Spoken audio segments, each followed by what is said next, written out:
Kalian udah pada tahu belum, MotoGP Mandalika tahun 2025 kemarin penontonnya sampai 142.000. Kalian belum tahu? Kita cari tahu sekarang yuk. Penyelenggaraan MotoGP Mandalika 2025 berlangsung sukses dan memecahkan rekor jumlah penonton. Sebanyak 140.324 orang hadir selama 3 hari penyelenggaraan dari 3 hingga 5 Oktober 2025. Jumlah ini meningkat hampir 16% dari tahun sebelumnya. Hari puncak atau race day dihadiri 67.905 orang, naik dibandingkan tahun 2024. Bandara Lombok melayani 44 penerbangan tambahan selama acara. Sementara itu sebanyak 2.073 tenaga kerja lokal asal NTB turut terlibat dalam operasional acara. Menurut Kementerian Pariwisata, total perputaran ekonomi mencapai 4,8 triliun rupiah. Sektor yang terlibat termasuk akomodasi, kuliner, transportasi, dan juga UMKM. KEK Mandalika dilaporkan mencapai investasi hingga 5,7 triliun rupiah dengan penyerapan tenaga kerja 19.010 orang. Gelaran MotoGP dinilai sukses mendorong sport tourism dan menguatkan citra Indonesia di mata dunia.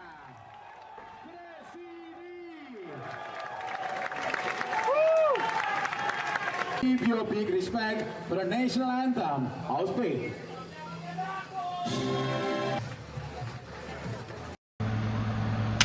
Nah, tadi kalian udah lihat kan gimana cuplikan si sirkuit Mandalika ini bisa sampai 142.000 penonton.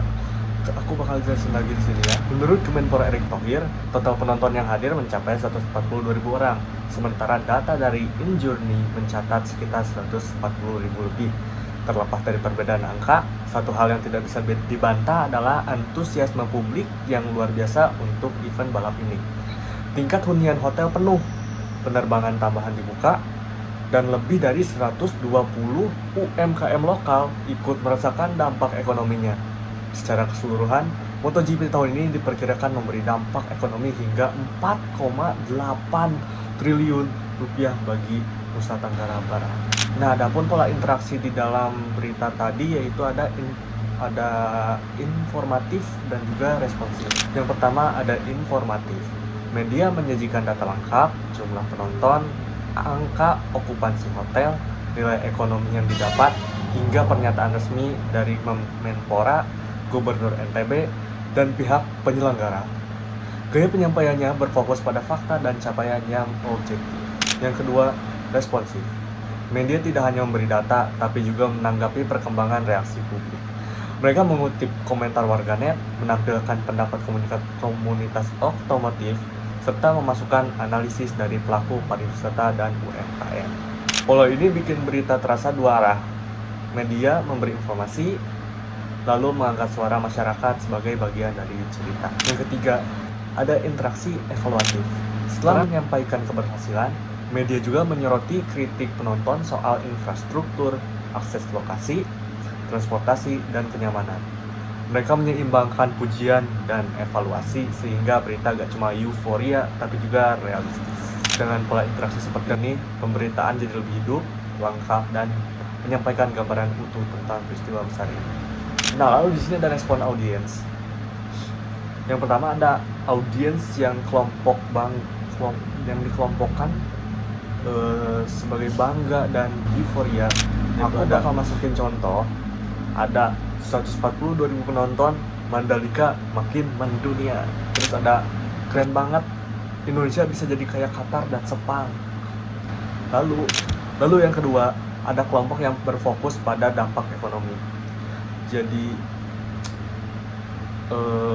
gimana UMKM-nya bisa naik, seperti UMKM naik omset, hotel penuh, ini event kelas dunia coy. Lalu ada juga yang komen tentang Lombok makin hidup berkat MotoGP. Nah, tapi juga ada kelompok yang kritis tapi mendukung, yaitu ada contoh komen seperti acara ini tuh keren tapi transportasinya harus dibenerin. Terus ada akses jalannya tahun depan harus lebih rapi lagi nih.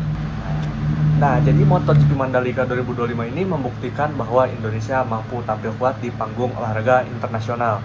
Dengan lebih dari 142.000 penonton, dampak ekonomi triliunan rupiah, dan keterlibatan puluhan UMKM lokal. Mandalika bukan hanya sukses secara penyelenggaraan, tapi juga membawa manfaat luas untuk masyarakat. Namun, keberhasilan ini juga diiringi tantangan, terutama dalam memperbaiki infrastruktur dan akses kawasan wisata. Dengan interaksi media yang informatif dan responsif, serta dukungan besar dari masyarakat, Mandalika punya peluang besar menjadi salah satu pusat motorsport terbaik di dunia. Tantangan selanjutnya adalah menjaga momentum ini dan membuat Mandalika semakin matang dari tahun ke tahun. Mungkin itu saja yang bisa aku sampaikan, kurang lebihnya mohon maaf.